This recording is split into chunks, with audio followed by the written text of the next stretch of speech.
Hi, my name is Arturo O'Farrill. I'm the artistic director and founder of the Afro Latin Jazz Alliance. We're welcoming you to another edition of our Friday series, La Plaza Fridays at Digital Village. Today our guest is a great pianist, a great composer, a wonderful artist, and most of all a human warrior, a human being that I've known for many years and love dearly. Please help me to welcome the great Guy Mintus.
All right. Good evening, everybody. Good evening. We are here also on the Facebook page of an organization, of an orchestra that I love and care about deeply so much. And this is, of course, the Afro Latin Jazz Alliance, which I will tell a bit more about as we go along. But I want to start by just telling you about the first piece that I played, which, yes, Lon, you have a very sharp ear. It included some Horace Silver in it, which I kind of threw in there for a reason. But the main theme and the main piece is a piece called Sari, and it was written by a person that, thanks to whom I play jazz. It's as simple as that. He was my mentor since I was 13. He took me under his wing, and his name is Amit Golan. And he's not with us anymore, unfortunately. But he's with us, with his students, every single day, in every note. So this is Amit's, this is Amit's presence and influence, so great. And so Amit wrote this beautiful tune called Sari, dedicated to his wife, beautiful Sari. And I chose to start it, first of all, because Amit, as you could hear, was very influenced by Horace Silver and had a lot of Latin elements weaved into Horace's music and also into Amit's music. But the reason I chose to start it today in relation with the Afro Latin Jazz Orchestra and the Afro Latin Jazz Alliance, and with specifically Arturo O'Farrill, who is another mentor of mine that I was lucky to meet when I moved to New York, and I have a lot more to tell you about, and I will elaborate, but not all at once. So back to Amit Golan. Amit was my jazz history teacher in Tel Mayalin High School. And on one of the first classes, Amit played for us, for the class, a piece by a Cuban composer, Cuban who lived in America, called Chico O'Farrill. And that piece was the Afro-Cuban Jazz Suite. And it was just mind-blowing. Some of the most beautiful, most colorful music that, I've ever heard until now, and especially at the time, just starting high school. It was really mind-blowing. And Amit was telling us a lot about Chico O'Farrill and his legacy of, combining all these different styles. And when I moved to New York, I had a huge privilege, first of all, to study in the same class with the grandson of Chico, and that is Adam O'Farrill. Truly, probably my favorite trumpet player right now in the world. Seriously, an incredible trumpet player. You have to hear his music. Adam O'Farrill is Chico's grandson. And later on, I got to meet Arturo, study with Arturo, and even play with Arturo's orchestra, the Afro Latin Jazz Orchestra, which we are now also co-broadcasting with. And so this was an incredible closing of full circle, this musician I learned of in high school, and meeting the legacy and some incredible musicians who are his offsprings, and it all came together. And on this broadcast I decided to start with Amit's piece, Sari, because it really connects the whole thing so beautifully. So I hope you enjoy this one. It was a very tough one, actually. I would like to also invite you, if you're enjoying this, if you're enjoying the broadcast, share it right now. Just go and click share, because then you bring more people to the party, and the more the merrier, right? We'll have some more fun like that. So I really invite you to do this. Now we're going to start our little trip in South America. First, we're going to start in Chile, all right? This is a song by Violeta Parra. It's very well known, and it's called, I'll just tell you, it's called Gracias a la Vida. Thank you to life. Toda l'chaim. And I'm going to start interpreting it, and then we'll go places, all right? So stick along for the ride. Share the stream if you enjoy, or tag a friend that you would like him to watch this with you, and let's go. It's so great to see all of you here.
We're going to continue our trip in South America and go from Chile a little bit lower to Argentina. This is also a very well-known song that was written by Ariel Ramirez about a poet, female poet, who lived at a time where being a feminist and a social rights activist and wasn't easy as a woman, and unfortunately she ended her life, as the legend says, in a suicide, walking into the sea until she was no more. And she was made eternal through this next song.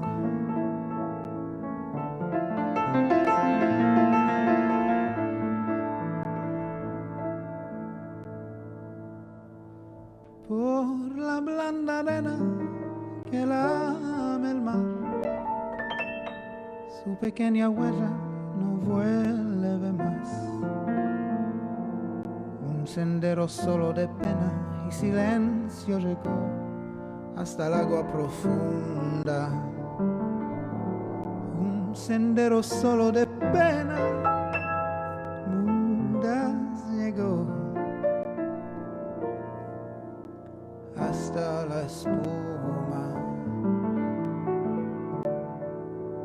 ¿Sabes, Dios, qué angustia te acompañó? Qué calores viejos cayó tu voz para recostarte arrullada en el canto de las caracolas marinas. La canción que canta en el fondo oscuro del mar, la caracola. Te vas, Alfonsina, con tu soledad. ¿Qué poemas nuevos fuiste a buscar? Una voz antigua de viento y de sal te requiebra el alma y te está llevando y te vas hacia allá como un sueño. Dormida, Alfonsina, vestida de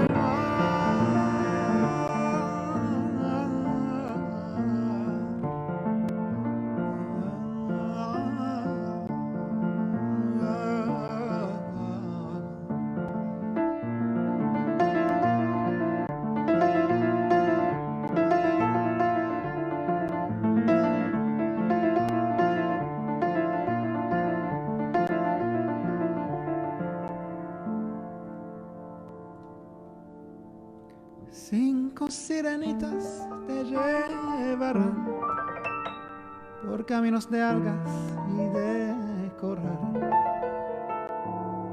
y fosforescentes caballos marinos harán una ronda a tu lado, y los habitantes del agua van a jugar pronto a tu lado.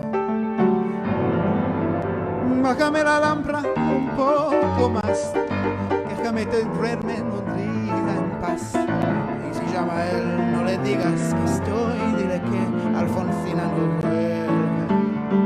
Y si llama a él, no le digas nunca que estoy, di que me he ido. Te vas, Alfonsina, con tu soledad. ¿Qué poemas nuevos fuiste a buscar? Una voz antigua de viento y de sal te requiebra el alma y te está llevando y te vas hacia allá como un sueño. Dormida, Alfonsina, vestida.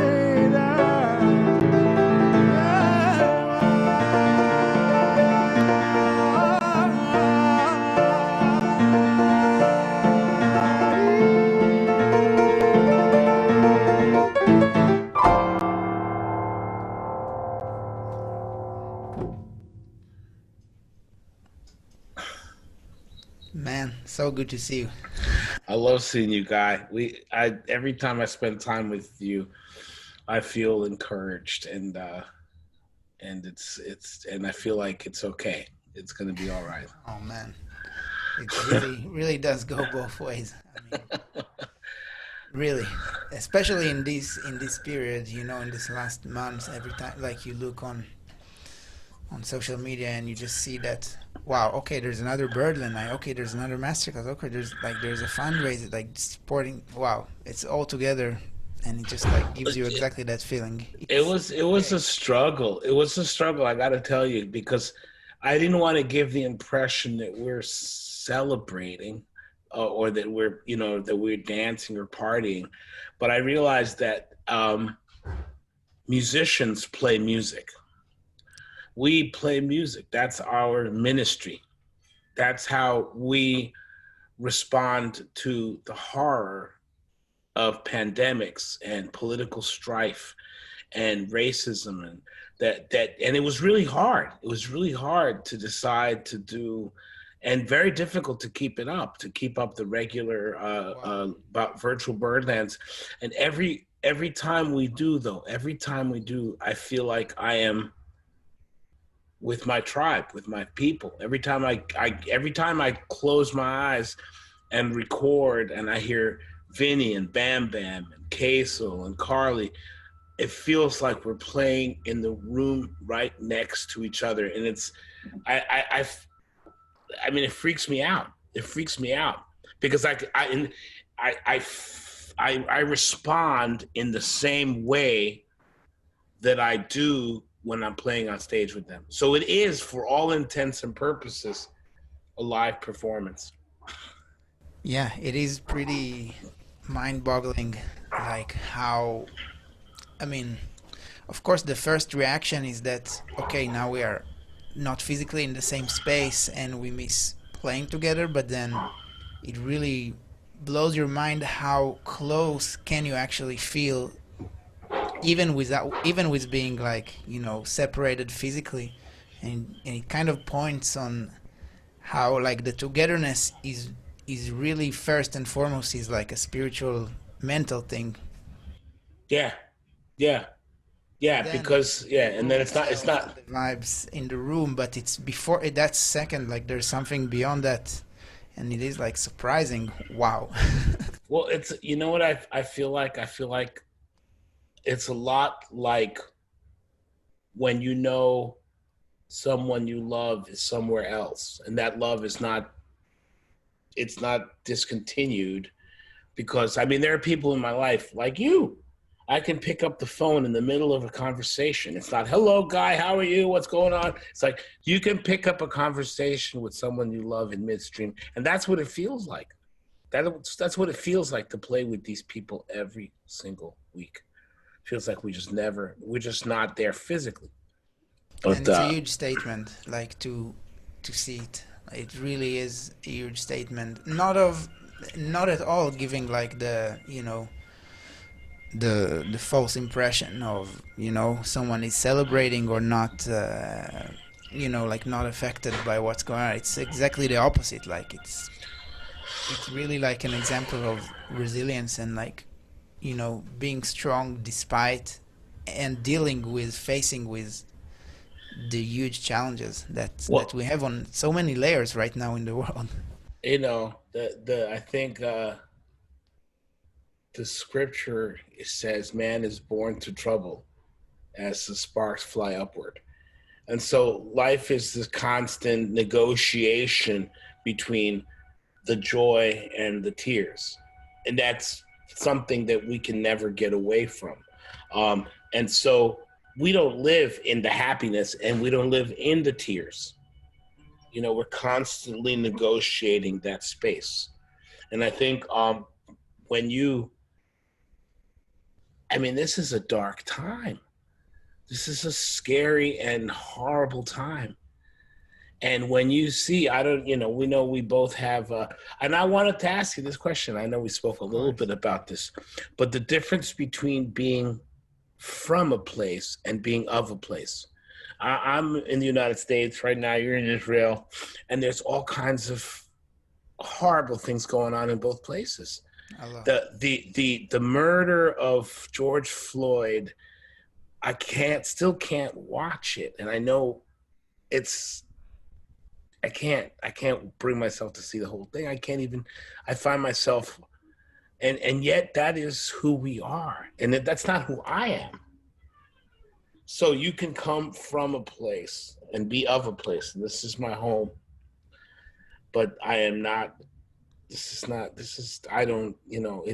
really different because on some level, culturally, we are where we're from.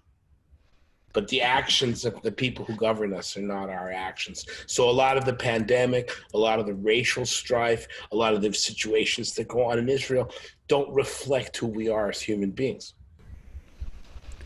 Yeah, it is a very kind of delicate dance and like a tough balance to maintain because we didn't choose, like I didn't choose to be born in Israel and to have this very, very tough situation going on, so many terrible things going on with basically, another nation that is, the whole story. I didn't choose to be in it, and it hurts me so much.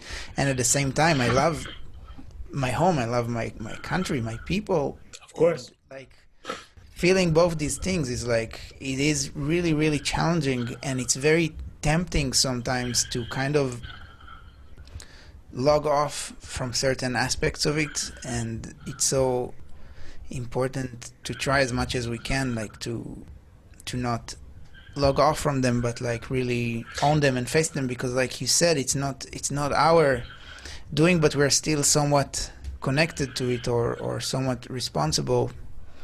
Yeah. Maybe in less direct way, but still in some way. Well, So like, really finding that balance is. I always feel like the way to deal with this stuff is to live in the promise of what your country could be.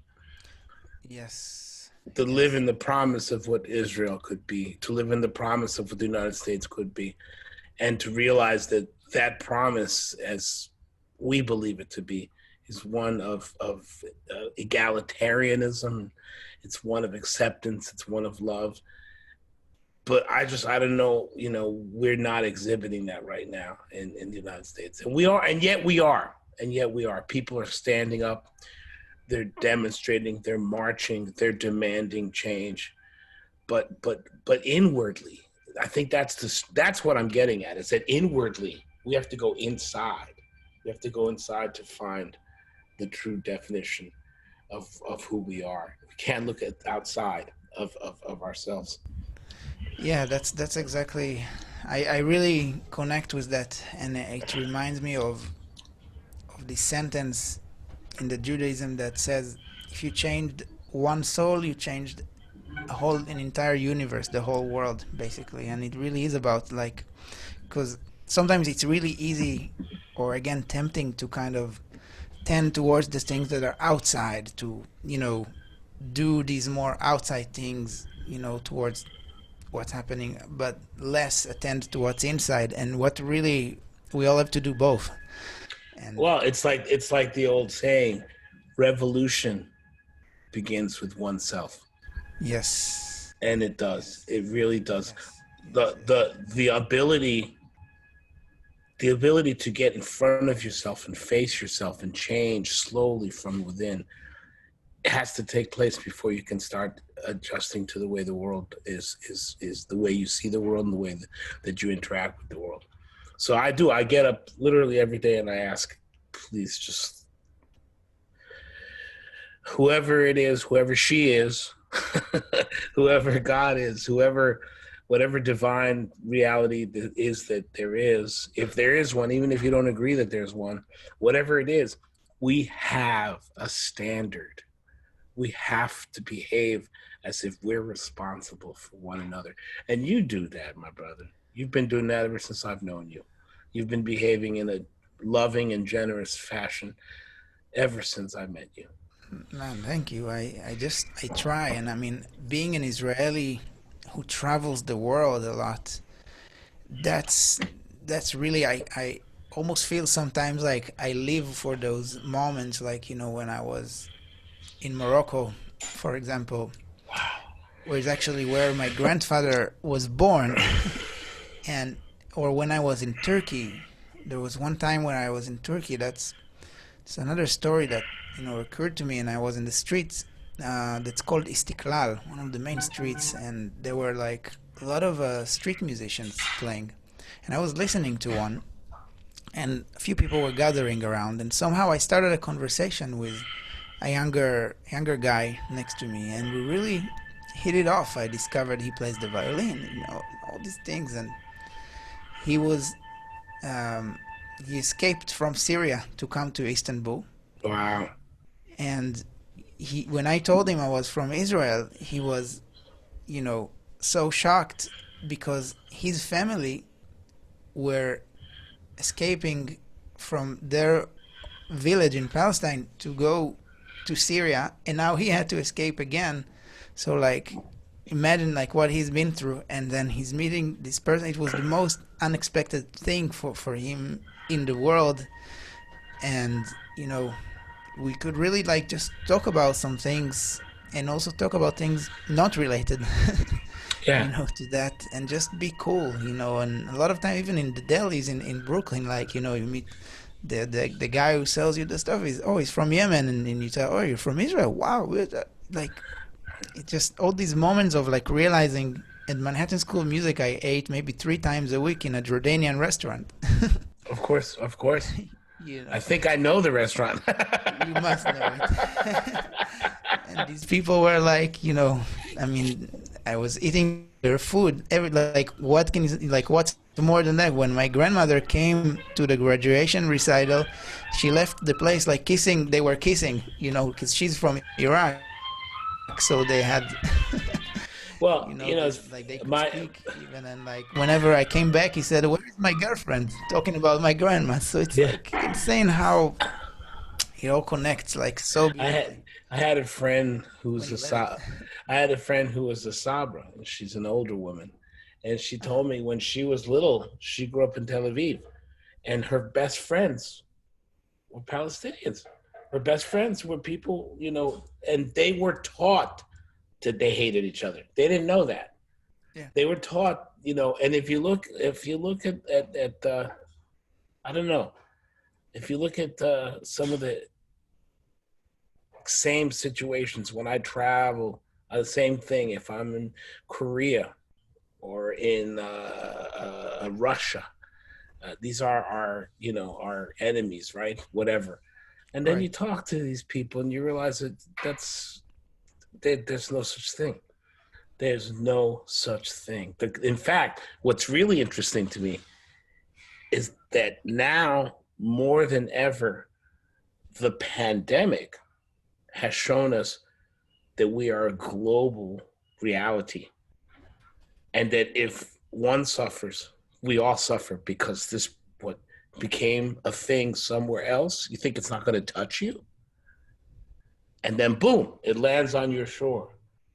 And instead of blaming other people like some presidents of the United States like to do, instead of blaming other people, what you have to do is you have to understand that we are all subject to the same laws. The global reality is one that we share, That's probably the biggest lesson of this. Wow. I mean, this goes really, really deep. Yeah. So that's, so that's been in my heart a lot. It's been in my heart about just how do we make a better planet? How do we make a better life? I was telling you about closing a full circle from Amit Golan, was my first teacher, to meeting Arturo O'Farrill and then Arturo O'Farrill and the entire orchestra in New York. And it was a really beautiful moment. And just one other thing about that moment is that the first piece I heard was the Afro-Cuban Jazz Concerto by Chico O'Farrill, the grandfather. If somebody wants to put a link in the comments, that would be great. But then, when I met Arturo, he invited me to play the piano part with the orchestra on the premiere of a new monumental piece that Arturo wrote, which is kind of a conversation with the first piece of his father, Chico, and Arturo's piece was called the Afro Latin Jazz Concerto. And that's an incredible piece as well. If somebody wants to put the link for the Spotify or whatever in the comments, that would be great. And I'm just going to show you one photo from that premiere that took place at the legendary, iconic Apollo Theater in Harlem, New York. Check it out. This was so much fun. Really, moments I will never forget. And 1 or 2 years later, I had a chance to come back to the Apollo with Arturo and the orchestra with a premiere of another new piece that Arturo wrote for Dr. Cornell West, who is so hard to explain, but he's really one of the most important and most soulful minds and human beings that are fighting for social justice right now in the US and in the entire world. And I really recommend everybody to do some homework and read about him. So really, how lucky am I to have had that chance to experience so much with Arturo and the orchestra. And now, I've been following them from afar, and they've been keeping up such an amazing schedule of online performances of all the orchestra, of educational work. They are raising funds and supporting musicians that are right now in serious trouble because of the COVID-19 situation. And I'm just so in awe and inspired by what they do that we spoke and realized we got to do something to honor the Afro Latin Jazz Orchestra. So Arturo and everyone, Eric and Felipe and Zach and Adam, if you guys are hearing this, know that I love you and I respect you so much, and just keep on doing what you do. And I invite everybody who's watching now to follow them later and check out what they're doing, because it really is quite amazing. Fantastic. Okay, now we're going to continue our trip. Let's see where we go. I think this would be a good time to come up from Argentina to Brazil. What do you think? Brazil, are you guys down with that? Janet, I see you over at the Afro Latin page. That's really cool. All right, I think we can do some Brazilian. Any Brazilian music lovers in the house? Write a comment. In general, write where you're watching from. I'm always so curious. I'm always discovering people watching from all kinds of places. Hey, Rafael, what's up, my man? All right. Yes. So we're going to Brazil. This one by Caetano Veloso, the amazing Caetano Veloso. It's called Menino do Rio. All right.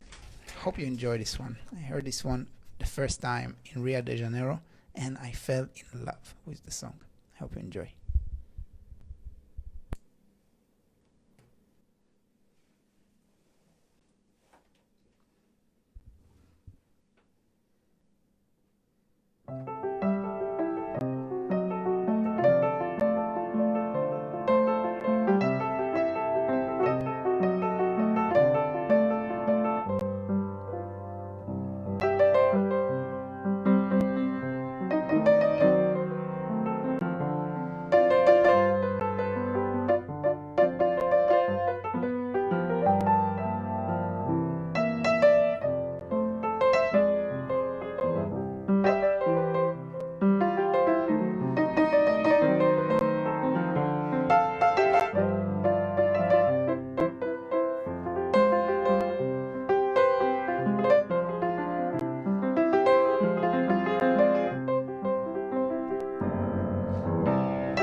And I know that I know when you came to my class at UCLA, man, I watched my kids respond to you. I watched my students respond to your music, and I realized that the music is a conduit for love and forgiveness, for bridging all kinds of,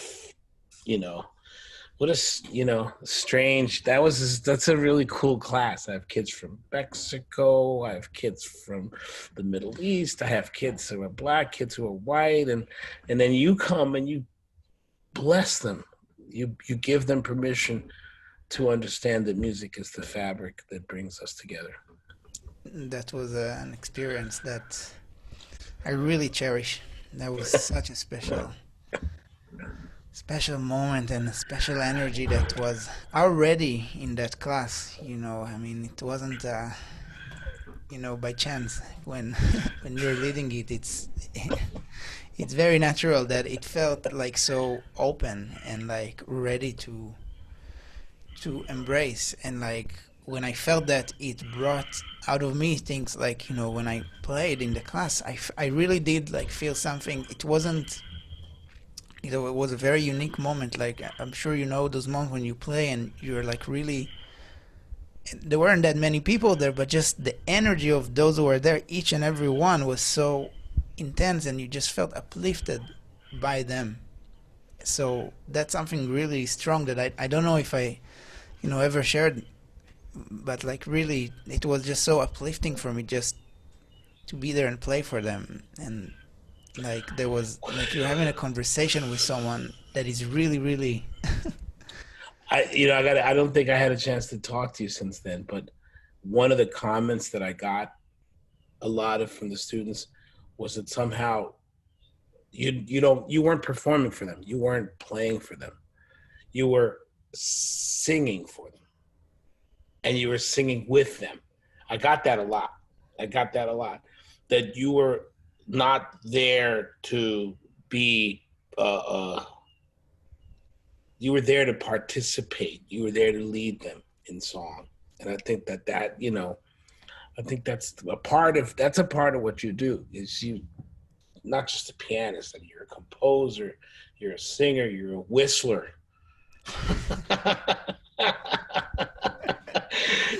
You're an amalgamation of many places and many people, and and my students gravitated to you in such a beautiful way because you beckoned them in. You basically come in. Man, that's so beautiful to hear. Yeah, no, really, it is something that I'm trying to do, because it makes like a different connection, like when you're really being drawn off, the people, like the music is not, it's a two-way street always. And now in the new era, with the new live show that I've been doing in the studio and the broadcast, it's been like a completely new exploration of exactly that. Like how can this two-way street happen now? I love reading your mother's comments about your show. She's so proud of you, man. So am I. I mean, it's so beautiful what your show has become. It's a lot of fun. It is. It's a beautiful. And last week you thrown in some Horace Silver, some Nika's Dream, some. I swear, sometimes I think you're throwing in some Horace Parlin. This is like it's like let's just take it. It was really beautiful because like the first song was composed by like my first mentor in jazz, who introduced me to the music of Arturo O'Farrill. Yeah. And his son was watching. He's not with us anymore, but his son was watching, and his son was playing the double bass for a while, but then he doesn't play as much anymore, and he just went like full on crazy to what level he reached in like Cuban dancing. Out of all dances, out of like really professional studying it as seriously as you can imagine. Like here in Israel, there's like a whole scene of that, Oh yeah. which I discovered through him, and it's like so beautiful how it closed the full circle. Like, No, there's a unique spiritual connection between the Israeli people and the Cuban people. Do you know Shavit Prince? Do you know Shavit? a little bit, yes, yes, yes. Shavit, Actually, through she's based her whole performance art around Yoruban chants. Wow. But she uses, Hebrew and Israeli folk, and it's beautiful because it just works perfectly. It's like the spirituality comes from such far and ancient places. Do you know what I mean? The spirituality is so far and so ancient, and it's Africa, Israel, Cuba, the diaspora. And there's some people who understand that. There's some people who get that really, really, really well. Yeah, I have to discover more of that. That you made Me me too. real curious now. Wow. Me too. Me too. Wow, wow, wow. I'm gonna do a quick version of this song. Okay, this is not an Afro-American song or Afro Latin song or Latin American song at all, but it's somewhat related, and you'll see what I mean in a second. This song is called Adio Querida, and it is a Ladino song, a language that was developed by the Jewish people who lived in Spain 500 years ago, and they kept their language and their heritage.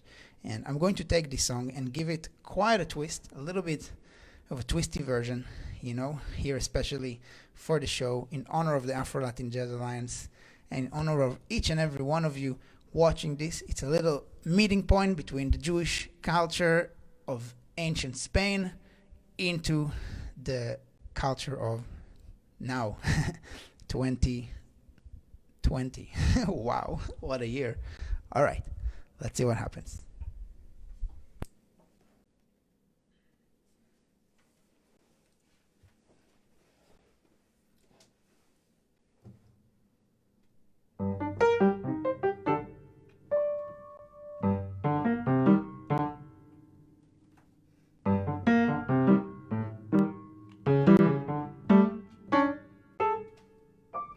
Tu madre cuando te parió y te quitó al mundo, corazón ella no te dio para más segundo, corazón ella no te dio para más segundo.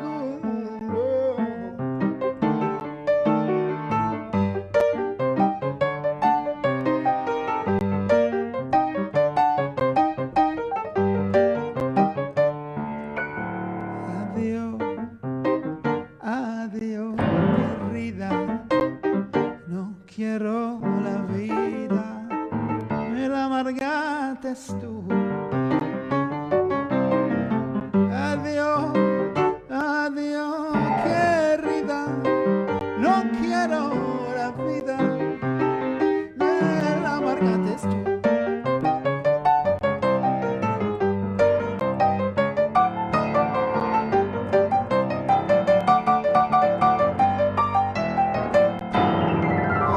Búscate otro amor, arda otras puertas, espero otro ardor, que para mí sos muerta. Espero otro ardor, que para mí sos muerta.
All right.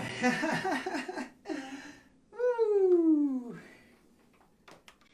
Yeah, so that was Adiós Querida Ladino in the Cuban-inspired version. Yeah. So yeah, I love your shows. I love that show. It was just lovely to hear you perform. I love you, man. I love everything ALJA has been doing. It's just so inspiring. Like in the first 2 weeks, of the situation, I was really a little bit lost in terms of, okay, like what now? And like seeing what you guys were doing right away, like you didn't waste any, like it was like you just went into it, and that was really something that gave me a lot of inspiration and power, like a permission, like to just go for it. And that's a spirit that was really needed at those crucial first moments. Well, as you know, both of my sons were musicians, and they're both at the beginning of the journey, and all of a sudden, and everything. You know what I mean? So I didn't have time. I mean, because when you're 25 or 29 or whatever, and something like this comes along, it's scary, it's confusing, it's horrifying, and something in me just kicked in. It just kicked in, and I just went, I got to get busy. I got to get busy. We need to do something right away. And so right away, yeah, you're right. A week in, I started the fund.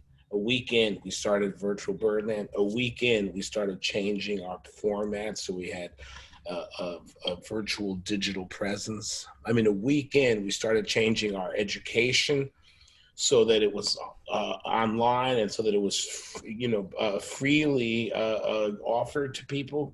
I mean, right off the bat, we just went into overdrive, because I know what it is to be scared. I know what it is to be frightened about how you're going to make a living, and how you're going to. That you made such a huge impact, like seriously, in directly and indirectly, just by seeing that. Like I can really say personally, it was very, very significant for me. Like to see that, like it's something to look up to. Wow, like it was not just like, okay, a live broadcast here and there. It was like a program. It was like taking the activity on different aspects of 360 degrees now into this is like, okay, so I want to think about idea. Like it really was incredible. Well, you took the idea and you're running with it, man.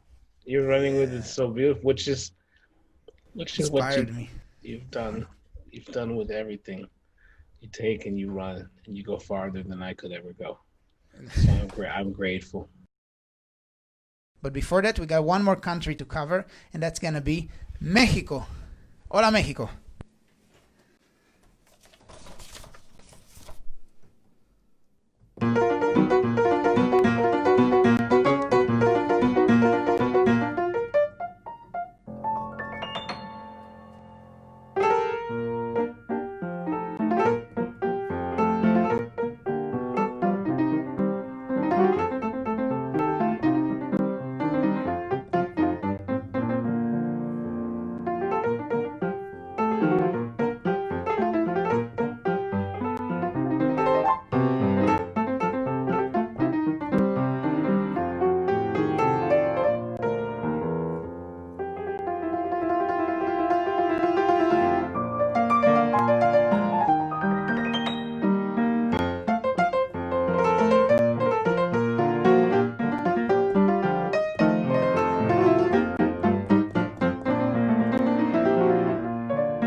So I think it's also a good moment, if you don't mind. You had a birthday yesterday. It's not just a birthday. It's a birthday of a round number, and it's really was just so overwhelming for me to find out. Like, it's beyond. So I just want to tell you now that I love you so much, and I love we are you. all so blessed and lucky, to have you around, as a spiritual leader and guidance, and just your presence and your Wow. intent. Your intention is making the whole difference, and I'd like to, yeah, for me for a I'd while. I'd like to own up to that, but I think it's just what we all do. We all do it differently, but those of us who have a heart and a conscience, we all respond the same way. And I'm glad you think, and I'm glad you think I'm not really someone who wants to think of themselves as special, especially because the number you quoted is very large. And so I'm just going to say, you know what a quinceañera is? Quinceañera, no. A quinceañera is when a young Latina reaches the age of 15, they throw her a big party, and they have like the whole thing with the food and the drink and the relatives. And so I'd like to, instead of thinking of myself as 60, I'd like to think of myself as having gone through 4 quinceañeras. I love it. Oh man, I love it. Oh, You that's know. so great. But I'm still here, and I'm grateful. Oh yeah, we are grateful. And I want to play for you a tiny little thing of a piece that I know you love. So I want to just do a little tiny thing in Thank you. honor of you, dear Arturo. Thank you, God. Go.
Thank you, God. That's so beautiful. Thank you for letting me be on your show, man. I love you, man. Oh no. Thank you. Thank you. This is really That's a a beautiful blessing. I just miss you to have a conversation and just go off like that is really just a privilege. It's fun. Well, we will sit soon. We will sit very soon and spend I time can't together wait. again. And you know what we still have to do? It's the 2-piano record. Oh, oh, yeah. Oh, yeah. Well, I'm glad this is recorded. Oh, I'm gonna, Wow. we're gonna do it, man. Oh my We're gonna God. have a lot of This fun. would be a dream. Absolutely. Wow. All right, thank you, brother. Love you so much, Arturo. Love you, man. We'll talk soon. Love to Okay. all the family. Of course.